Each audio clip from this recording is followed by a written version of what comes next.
योसेफनं पोटिफरची उत्तम सेवा केली. योसेफनं देवाच्या विरुद्ध पाप करावं अशी पोटिफराच्या पत्नीची इच्छा होती.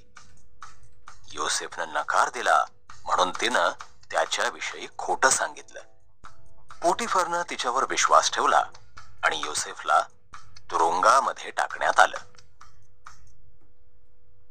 तुरुंगामध्ये योसेफ फारोच्या 2 सेवकांना भेटला. त्या दोघांनाही स्वप्न पडलं होतं आणि त्याचा अर्थ देवानं योसेफला दाखवला. योसेफचा अर्थ खरा ठरला. प्याले बरदाराला सुटका झाली आणि खानसाम्याला फाशी देण्यात आली.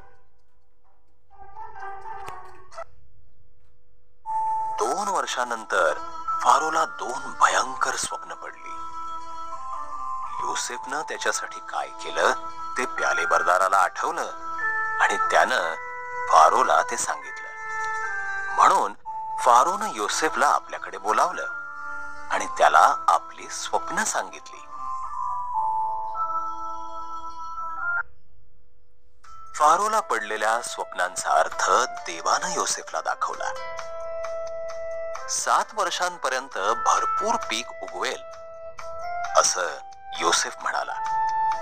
म्हणून सर्व अन्नधान्य गोळा करावं, कारण पुढील 7 वर्ष अतिशय दुष्काळाची असणार आहेत.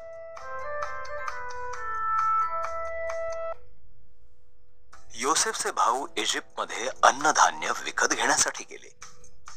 त्यांनी योसेफच्या समोर दंडवत केलं, परंतु त्याला ओळखलं नाही. त्याच्या भावांमध्ये बदल झाला आहे हे पाहून त्यानं त्यांना स्वतःची ओळख दिली.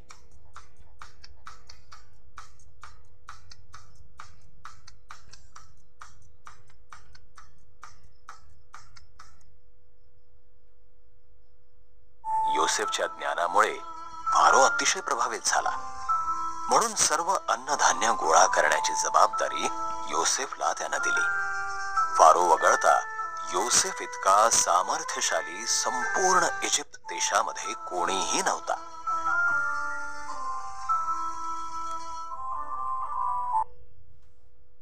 योसेफचे भाऊ भयभीत झाले. माझं नुकसान करण्याचा तुमचा बेत होता, योसेफ म्हणाला. परंतु देवानं त्याचा उपयोग आपल्या भल्यासाठी केला आहे. आपल्या सर्व कुटुंबांना घेऊन तुम्ही इजिप्तमध्ये या. या ठिकाणी आपल्याला खावयासाठी भरपूर अन्न असेल.